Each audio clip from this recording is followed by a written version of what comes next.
Corporation ఎన్నికల్లో గెలిచే దమ్ముంటే పోటీ చేసి గెలవాలి కానీ అభ్యర్థులను బెదిరించి అడ్డంకులు సృష్టించి గెలవాలనుకోవడం ప్రజాస్వామ్యం కాదని బీజేపీ రామగుండం ఇన్ఛార్జ్ కందుల సంధ్యారాణి అన్నారు. కార్పొరేషన్ పరిధిలోని 27వ డివిజన్ బీజేపీ అభ్యర్థి పరకాల మురళీగౌడ్ ప్రచార కార్యక్రమంలో కందుల సంధ్యారాణి పాల్గొని ఇంటింటి ప్రచారం చేసి ఓటర్లను అభ్యర్థించారు. ఈ సందర్భంగా మాట్లాడుతూ కాంగ్రెస్ కు చెందిన కొంతమంది నాయకులు బీజేపీ అభ్యర్థి తరఫు నాయకులు మహిళలను అసభ్య పదజాలంతో దూషిస్తున్నారని ఆరోపించారు. గత 4-5 రోజుల నుంచి భాజపా అభ్యర్థి ప్రచార కార్యక్రమంలో వాల్ పోస్టర్స్ కావచ్చు, డోర్ స్టిక్కర్స్ కావచ్చు పెట్టుకొని వాళ్ళ ప్రచార కార్యక్రమాన్ని ఎన్నికల నిబంధనలకు లోబడి ప్రచార కార్యక్రమాన్ని నిర్వహిస్తూ ఉంటే ఇవాళ ఇక్కడ ఉన్నటువంటి కాంగ్రెస్ పార్టీకి సంబంధించినటువంటి నాయకులు, అభ్యర్థికి సంబంధించినటువంటి వాళ్ళ నాయకులు ఇవాళ వీళ్ళను వెంబడించి అనేక రకాలుగా మహిళలను, అభ్యర్థిని మరి అసభ్య పదజాలంతో దూషిస్తూ ఉన్నటువంటి పోస్టర్స్, స్టిక్కర్స్ అన్నీ కూడా చింపేస్తూ ఇవాళ నానా రకాలుగా వాళ్ళని ఇబ్బందులకు గురి చేస్తూ ఉన్నారు.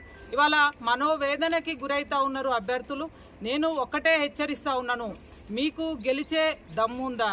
గెలిచే దమ్ముంటే ఓట్లల్లో నిలబడి ఓట్లు అభ్యర్థించి పోటీ చేసి గెలవండి. కానీ ఈ రకంగా వాళ్ళని ఇబ్బంది పెట్టి వాళ్ళను బ్లాక్మెయిల్ చేసుకుంటా, హింసించుకుంటా గెలిచే ఒక గెలిపేనా? ఒకసారి మీరు ఆత్మవిమర్శ చేసుకోవాలని చెప్పి నేను డిమాండ్ చేస్తూ ఉన్నాను.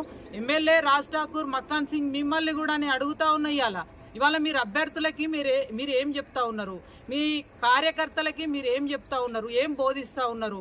రౌడీయిజం చేయండి, గూండాయిజం చేయండి, అందరినీ బెదిరించండి, బ్లాక్మెయిల్ చేయండి, గెలవండి అని చెప్పి చెప్తా ఉన్నారా?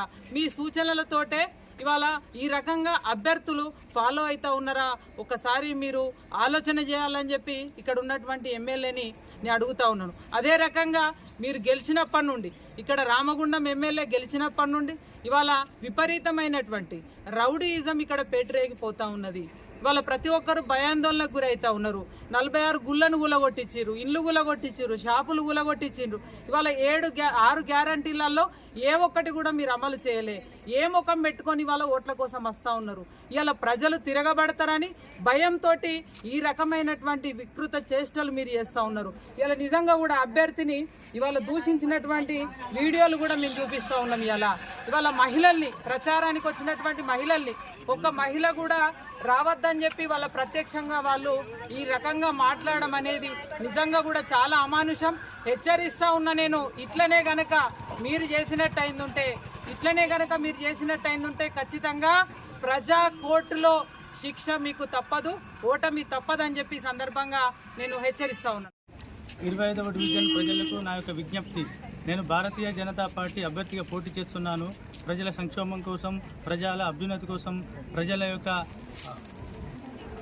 పరిస్థితులను అర్థం చేసుకొని ఇక్కడ ఉన్నటువంటి ప్రజలకు ఏదైతే అవసరాలు ఉన్నాయో అవన్నీ ఖచ్చితంగా నెరవేర్చే దిశగా నేను భారతీయ జనతా పార్టీ నుంచి ఖచ్చితంగా పోరాటం చేస్తా. ఈ క్రమంలో నేను ఈ యొక్క ఏదైతే ఎన్నికల నిల్చున్నానో నేను 4 రోజుల నుంచి వెళ్ళి పోస్టర్లు అంటి పెడతా ఉంటే ఏ ఒక్క పోస్టర్ కూడా గోడల మీద ఉంచడం లేదు. దయచేసి అలాంటి వికృత చేష్టలు చేయకుండా, నా పోస్టర్లు తొలగించకుండా ఉండాలని చెప్పేసి చేతులు జోడించి నమస్కరించి చెప్తున్నా. ఇది ఒక ప్రజాస్వామ్యంలో మనం అప్రజాస్వామికంగా మనం వ్యవహరించకుండా మనము నైతికంగా ఉండి పోరాటం చేసి గెలవాల్సినటువంటి బాధ్యత ఏదైతే ఉందో ఖచ్చితంగా గెలవాలి.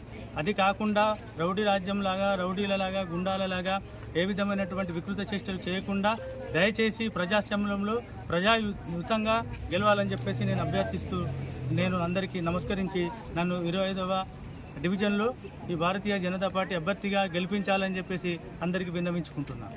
మేడంని కూడా బాగా చెండాలంగా తిట్టొద్దు కదా. ఎవరైనా ఎవరికి వేసే ఓట్లు వాళ్ళకే వేస్తారు కానీ ఇట్లా తిట్టుడెందుకు?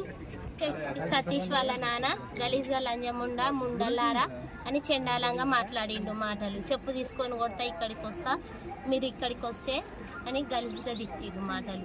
ముండలాలా అన్నాడు. మరి ఎవరైనా వస్తాం కదా, అంత ఇక్కడ వాళ్ళమే కదా, అంత ఈడ ఊటి పెరిగిన వాళ్ళమే కదా. ప్రసారం చేసుకొని వస్తున్నాము. ఇట్లా నిలబడ్డాం, రోడ్డు మీద నిలబడితే ఎందుకు వచ్చిర్రు, ఎక్కడి నుండి వచ్చిర్రు, మీరు ఏం చేస్తున్నారు ఇక్కడ అనేసి ఇట్లా మేడం ఇట్లా బూతులు తిట్టారు. మేము ఎందుకు వచ్చినాము, ఇక్కడ నిలబడ్డాం కదా వాటిగానే అంటే ఇంకోసారి ఇక్కడ నిలుచోవద్దు అనేసి మమ్మల్ని ఎంబడెంబడే వచ్చిండు. మా ఎంబడి తను ఎవరు ఏంది అనేది నాకైతే ఆయన తెలియదు. ఆ తర్వాత తెలిసింది. సరే అనేసి మేము వెళ్ళిపోయాం. ఆయన నోటితో చెప్పుకోలేకుండా తిట్టాడు.